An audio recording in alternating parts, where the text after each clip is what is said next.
Fred Hoyle a été un astrophysicien particulièrement inspiré du XXe siècle. Nominé 3 fois pour le prix Nobel. Il est décédé en 2001. L'expression Big Bang vient de lui, et il l'utilisa pour la première fois à la radio pour tourner en ridicule le côté infantile de cette conception. Cette dernière était, selon lui, digne d'un enfant de 8 ans. La théorie du Big Bang conçoit un univers qui aurait été intégralement créé à partir d'un état microscopique, condensé. Une expansion se serait produite, et l'espace, l'univers entier, aurait ainsi été créé. Toutefois, une expansion, comme le font remarquer certains penseurs et logiciens pertinents, ne peut pas s'effectuer dans rien, mais dans quelque chose qui préexiste et accueille cette expansion. L'expansion n'est que le déploiement à l'intérieur de quelque chose qui n'est pas soumis à cette expansion. Quand on évoque un Big Bang qui aurait produit une expansion créatrice, on ne parle donc pas à vrai dire de la création de l'univers, car on oublie de parler de ce en quoi cette expansion s'est produite et continue de se produire. La théorie du Big Bang est non seulement incohérente du point de vue géométrique, et même du point de vue langagier ou rhétorique, mais elle est aussi invalidée par de nombreux faits faciles à démontrer, comme par exemple le fait que de nombreux astres ou objets célestes ne s'éloignent pas les uns des autres, mais se rapprochent les uns des autres. Le fait que de nombreux astres ou objets célestes se rapprochent les uns des autres montre que l'analogie avec une explosion ayant généré une expansion généralisée n'est pas correcte. Le meilleur exemple est la galaxie d'Andromède, qui se rapproche de la nôtre. En fait, une grande partie des scientifiques raisonnent avec une logique qu'on appelle dans la science de la logique, une logique à tiers exclus. Et c'est cette problématique que je voudrais aborder avec vous dans ce chapitre, parce que c'est ce mode de pensée, par ailleurs caractéristique de la science matérialiste, qui constitue le plus grand obstacle à une compréhension fine et cohérente des phénomènes de la vie, et aussi à un épanouissement personnel. Une logique à tiers exclus est une logique qui va considérer que deux propositions contradictoires ne peuvent être simultanément vraies. C'est en partie la logique d'Aristote qui a été reprise dans la logique dite classique. Ce type de logique se fonde sur 3 axiomes, 3 postulats. Le premier axiome, l'axiome d'identité. A est A. Le blanc, je le nomme, c'est le blanc. Le deuxième axiome, l'axiome de non-contradiction. A n'est pas non A. Le blanc n'est pas le noir. Le noir est différent du blanc. Effectivement, le noir ce n'est pas du blanc. Il y a une différence entre les deux, ce dont notre langage tient compte et démontre par la même occasion. Enfin, le troisième axiome, l'axiome dit de tiers exclu.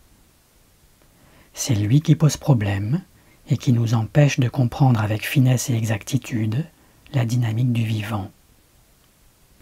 C'est lui qui nous maintient dans l'ignorance.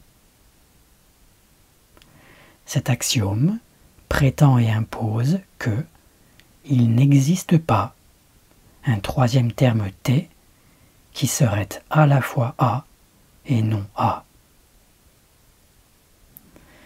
Or, dans la vie, on remarque tous les jours que si les caractéristiques de A peuvent s'exprimer et s'expriment, que si les caractéristiques de non A peuvent aussi s'exprimer et s'expriment, il y a bien un troisième état, un troisième mode d'être, différent des deux autres, de chacun des deux autres, par le fait que les caractéristiques de A et de non-A peuvent être simultanément présentes dans un même objet étudié.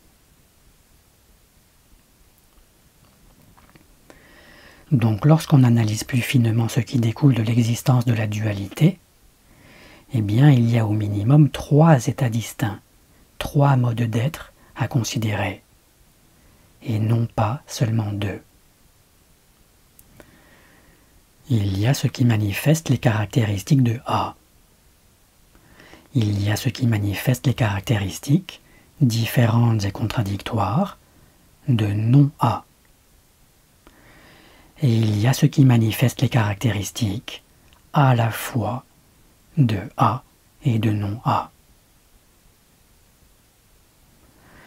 Prenons cet exemple de raisonnement souvent cité dans les manuels.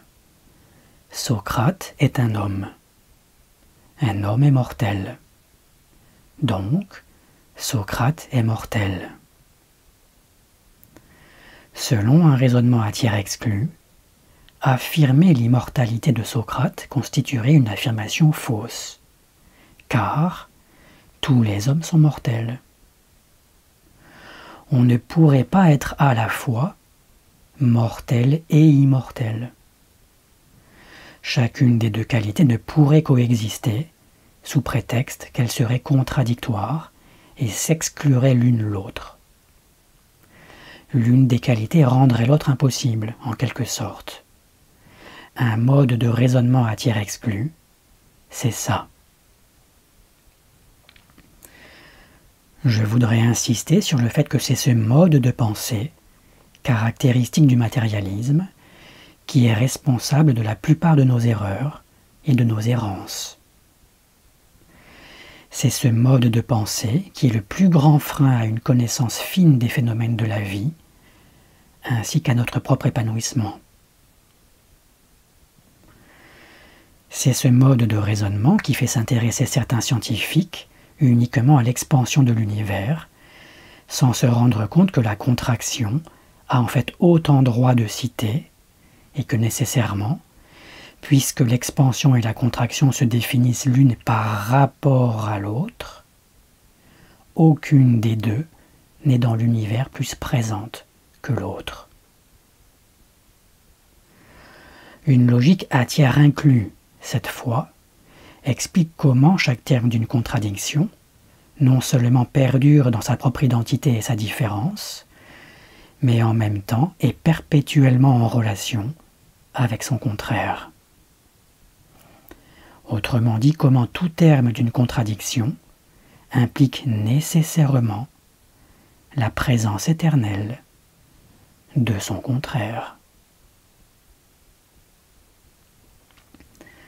Stéphane Loupasco a été un penseur génial qui a consacré au XXe siècle sa vie à étudier le fonctionnement d'une logique à tiers inclus.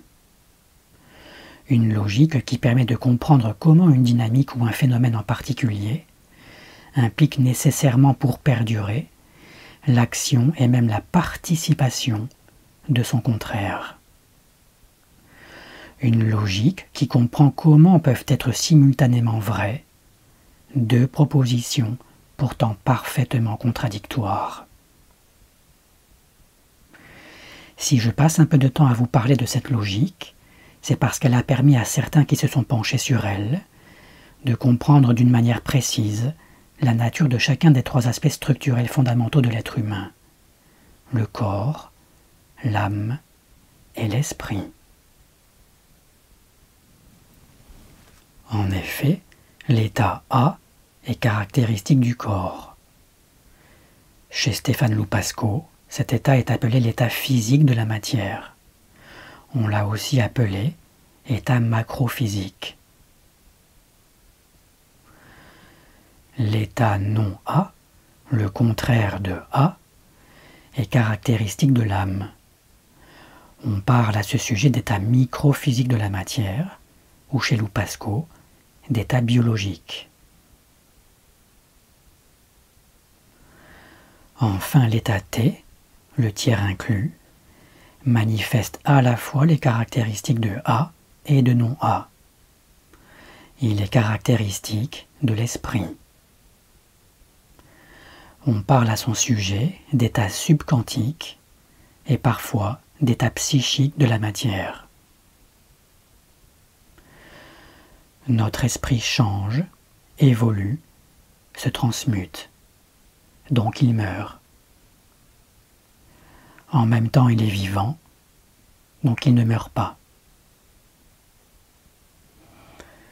Petit aparté sous une forme humoristique, quoique peut-être plus profond que ce qu'il n'y paraît. Une fois que vous êtes mort, vous ne pouvez pas mourir puisque vous êtes déjà mort. Tant que vous êtes encore en vie, vous n'êtes pas mort puisque vous êtes toujours en vie. Donc à aucun moment de l'histoire, vous ne risquez de perdre la vie. Lorsque vous êtes en vie, vous n'avez pas perdu la vie, et lorsque vous êtes mort, vous ne pouvez pas la perdre non plus. Il n'est pas difficile de montrer l'inexistence de la mort. En tout cas de ce que l'on croit être la mort. La mort en tant que fin définitive. Fin de l'aparté. Pour en revenir au Big Bang, il est au final aussi vrai et correct de dire que tout l'univers est en expansion que de dire que tout l'univers est en contraction.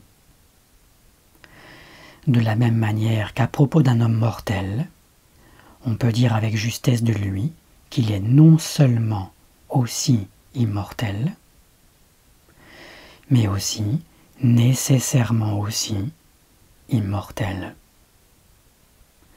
Cela dépend de l'aspect de l'homme dont on parle, ou de l'aspect de l'univers qui est étudié. En ce qui concerne l'univers, dire de lui qu'il est en expansion signifie que l'on peut trouver de l'expansion partout. Et dire de lui qu'il est en contraction signifie que l'on peut trouver aussi bien de la contraction partout. Si vous m'aviez bien suivi, cela ne doit pas vous choquer ou vous perturber que d'affirmer deux choses contradictoires. C'est-à-dire d'affirmer qu'une chose possède deux qualités distinctes, complémentaires et contradictoires.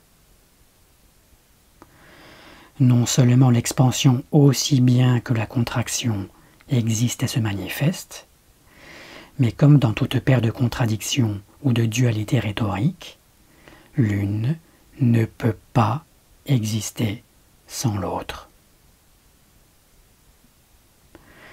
Je citerai enfin la loi énoncée par Newton en physique, la loi que l'on appelle la loi de l'action et de la réaction. Simultanément à toute force exercée, s'applique une force qui lui est contraire. Cette loi, purement duelle, était déjà une prémisse à l'établissement d'une logique à tiers inclus. Elle implique qu'il n'y a pas d'expansion à laquelle serait soumis un système si en même temps une contraction ne s'exerçait simultanément sur lui. Dans l'exemple de la nageuse, le corps est soumis à une expansion, et cette expansion qui se traduit par une extension du corps n'est rendue possible que par la contraction des muscles qui exercent une pression sur le bord de la piscine. Dans le système musculaire, la participation simultanée de muscles extenseurs et contracteurs est nécessaire pour que les mouvements puissent s'opérer. Il en est de même dans tous les autres domaines de la vie. Une force dynamique ne s'exerce jamais, jamais, sans impliquer la présence de son contraire. Donc toute chose ou qualité est la preuve que son contraire existe. Si la mortalité existe, c'est la preuve que l'immortalité existe.